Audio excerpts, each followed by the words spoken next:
keep it safe. And so he gives him back his 600,000. The master is far from impressed. Wicked. Lazy. You could at least have banked it, and it would have earned interest. Take the 600,000 from him and give it to servant A to add to his 6 million, and throw that worthless servant outside. Does anyone else feel sorry for the third servant? Because I do. Can you, like I can, identify with a fear that can paralyse? Can you identify with working for a bully, an abusive bully, or indeed living with one? Can you identify with that feeling of no matter what I do, it's not going to be good enough?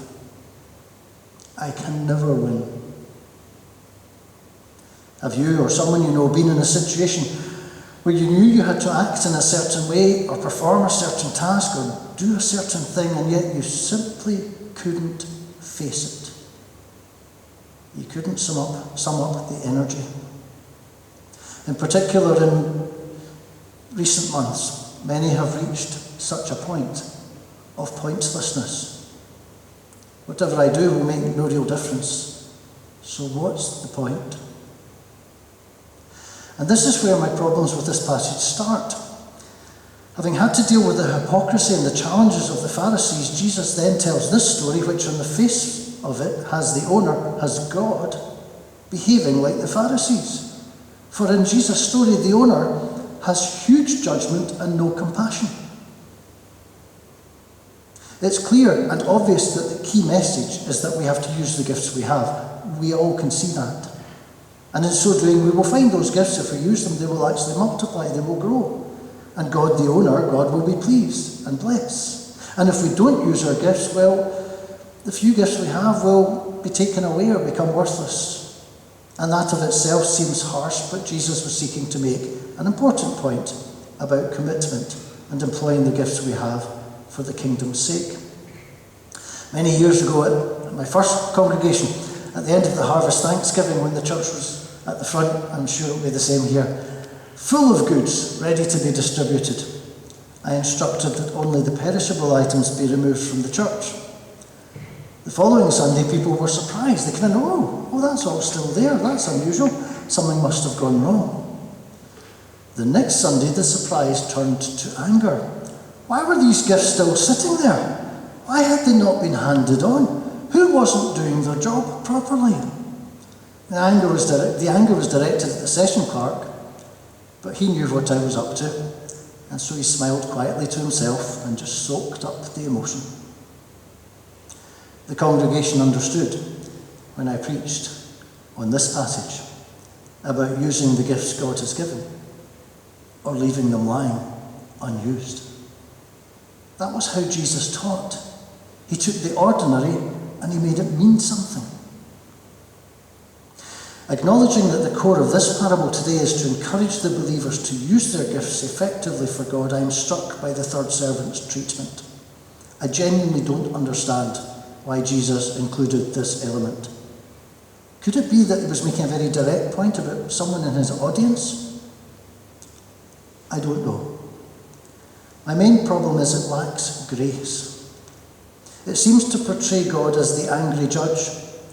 And yet Jesus invited the disciples to call him Abba, which is an intimate term you will hear a small child using in the Middle East and equivalent to daddy. The core message of the gospel is that because of Christ's death and resurrection, humanity is offered forgiveness, a forgiveness which is undeserved and unearned. That's the fullest meaning of the word grace, undeserved, unearned gift. And this parable seems to imply we have to earn God's favour. And whilst we would and should wish to please God by how we act, we need to be careful to understand that that does not earn our salvation or our forgiveness. For Jesus earned those. He earned them on the cross, paid on the nail. As a result of the free gift of grace, the evidence of our appreciation is shown in our servanthood. It's difficult for us as Scots, and if you're not Scottish, my apologies, but it's difficult for Scots to step away from our Calvin heritage, which would be very happy with this parable. Work hard, earn and achieve, and please God, and he will look kindly upon you, alongside a cultural application which might say, you need to work very hard to get anything, and if you don't work hard, you deserve nothing. And yet, if we hold an attitude that to please God, I need to earn his favour and to be good enough, we completely miss the point. And we've missed the gospel.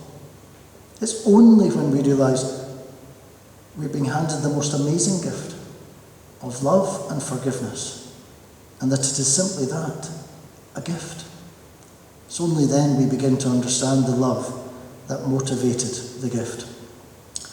Many years ago, when I was in full-time Christian youth work based at St Ninian Centre in Crieff, there was a story that went round from down in England. A Christian camp was underway and the teenage boys were looking at the passage in John, greater love has no man than that he lays down his life for a friend. And I know Eric looked at that with you last week. One of the boys challenged the leader of the group and asked him if he thought he would do that. Would he lay down his life for his friends? And the leader in his early 20s was wise enough to answer he didn't know, but he hoped he would have the courage to do so.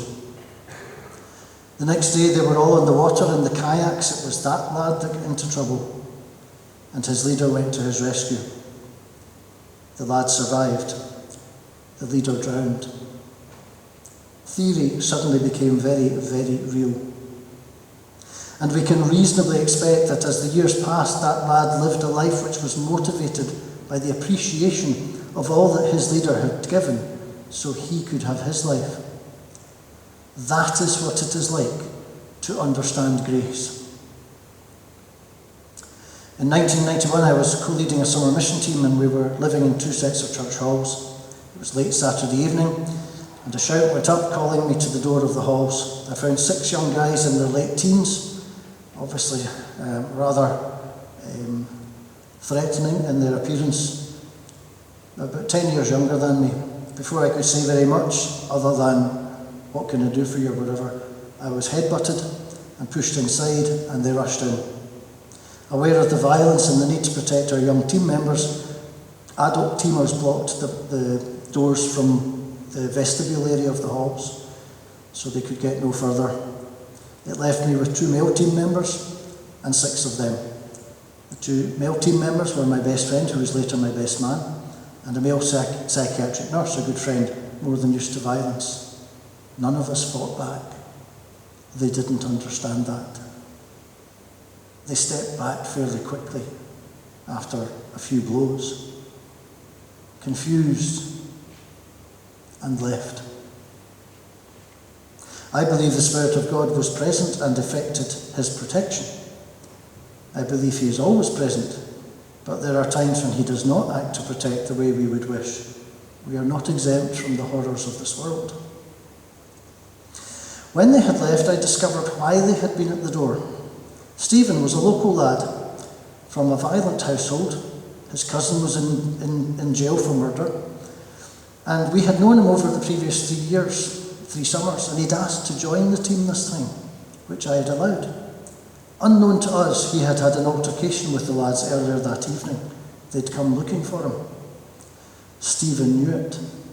He armed himself with a baseball bat and was on his way to protect us.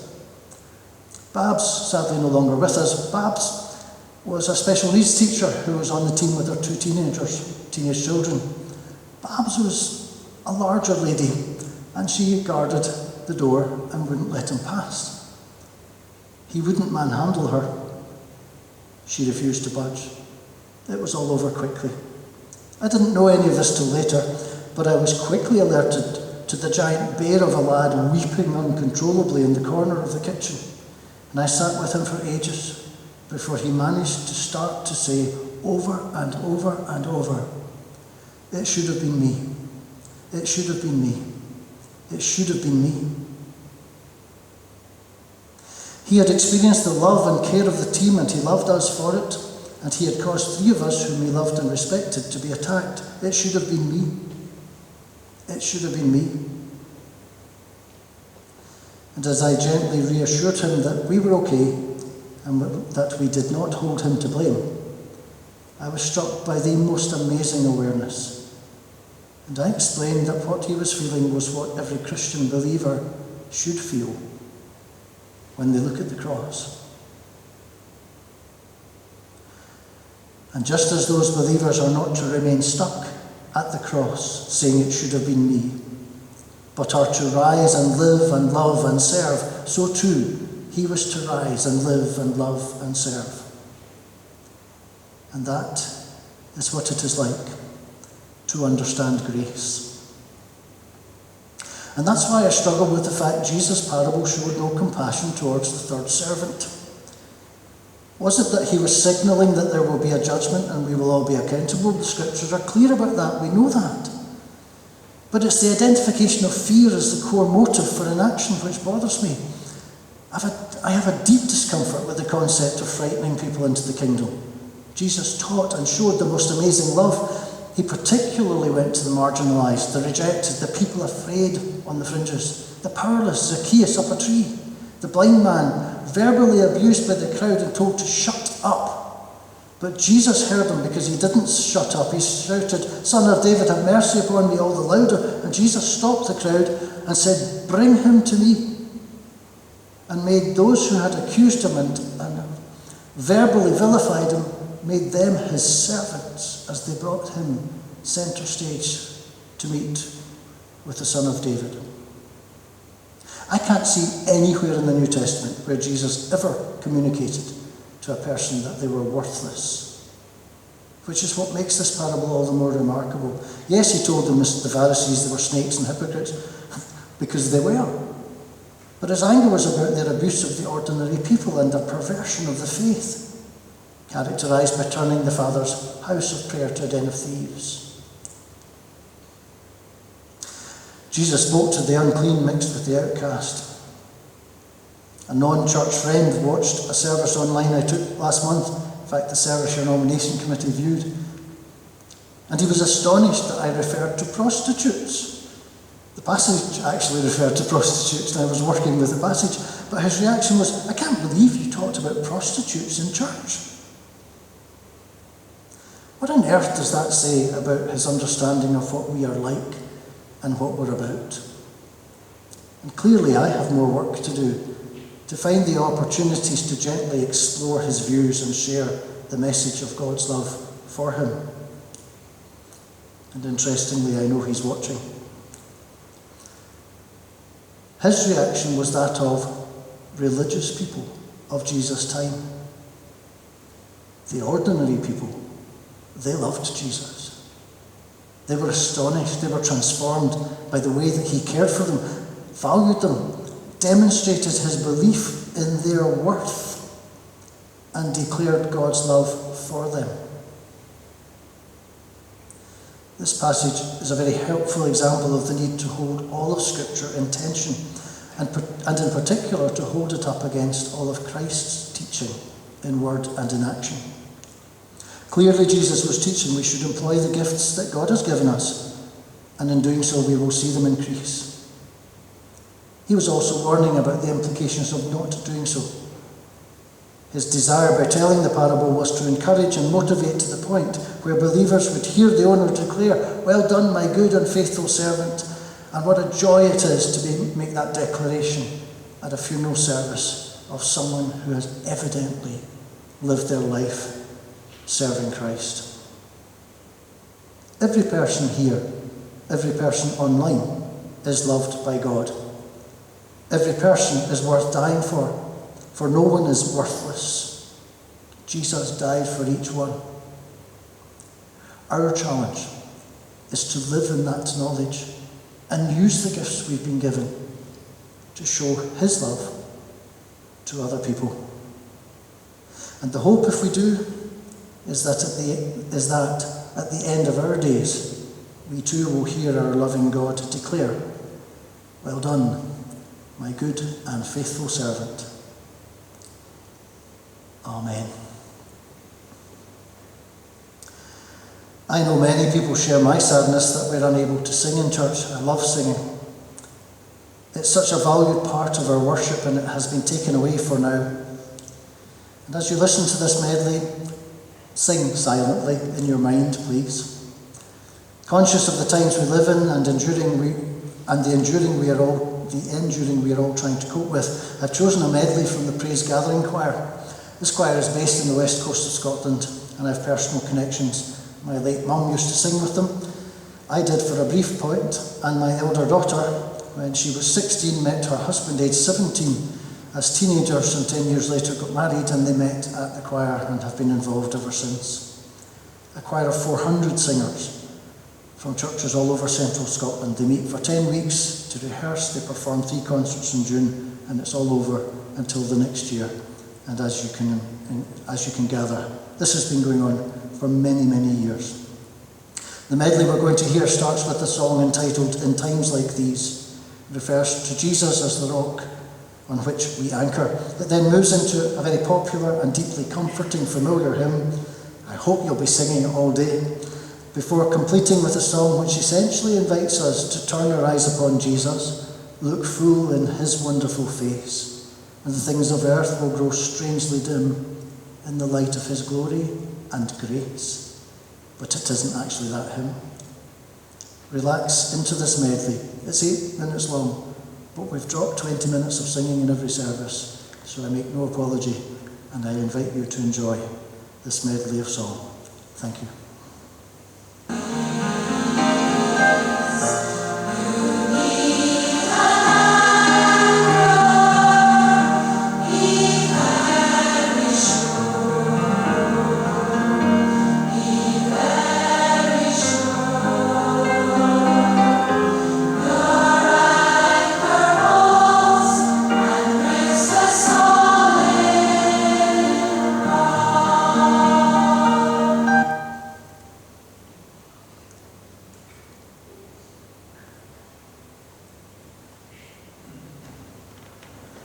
That has to be the shortest 8 minutes in history. We're going to start again. We are, thank you.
Jesus.